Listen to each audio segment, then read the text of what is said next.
Décharge d'Akrush en périphérie de Rabat. Il y a 2 ans à peine, 9000 ménages vivaient ici.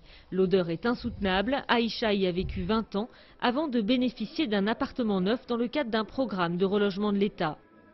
On devait aller chercher l'eau au puits. Maintenant, on a l'eau à la maison. Et puis là-bas, quand la pluie tombait, ça fuyait et ça trempait toutes nos affaires. Mais on n'avait pas les moyens de déménager ailleurs. Le prix des appartements est imbattable, 10 000 euros dont 4 000 euros de subventions publiques. Les acheteurs doivent apporter au minimum 1 000 euros en fonds propres.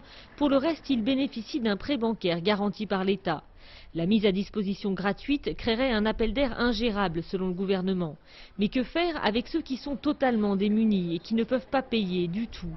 Nous sommes ici à El Hofra, le trou en arabe, 5000 habitants en plein cœur de Casablanca. Rabia vit ici depuis 40 ans, elle loue cette pièce 5 euros par mois.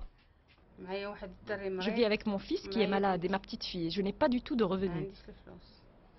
Saadia et sa famille, eux, se disent prêts à payer, mais ils perdent espoir.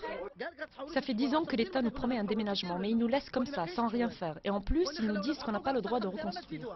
Les autorités soulignent les multiples paramètres à prendre en compte dans le cadre de relogement et de reconstruction, en particulier à Casablanca qui concentre le tiers des habitants des bidonvilles à l'échelle nationale. C'est d'abord un problème de foncier qui n'est pas disponible, qui est cher, un problème d'urbanisme avec les contraintes d'urbanisme pour pouvoir autoriser le foncier existant, et il y a un problème pour les bidonvilles qui se trouvent aujourd'hui au centre-ville. On ne vient pas chez des gens qui habitent, malgré qu'ils habitent des bidonvilles, on ne peut pas venir leur proposer d'aller à 10 km du centre-ville pour avoir un logement. Lancé en 2004, le programme du gouvernement vise à éradiquer les bidonvilles d'ici 2012. Selon le ministère de l'Habitat, sur les 1,3 million de personnes concernées, environ 600 000 auraient déjà bénéficié d'un relogement.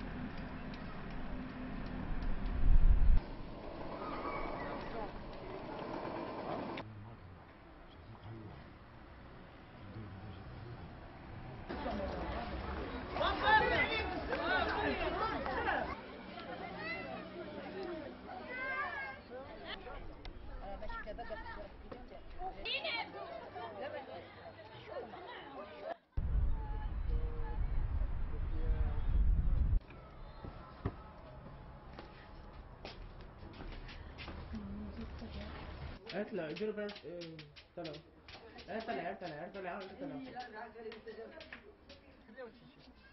طلع قاعد يوريك كتاب على الوقت. ها؟ قلت لك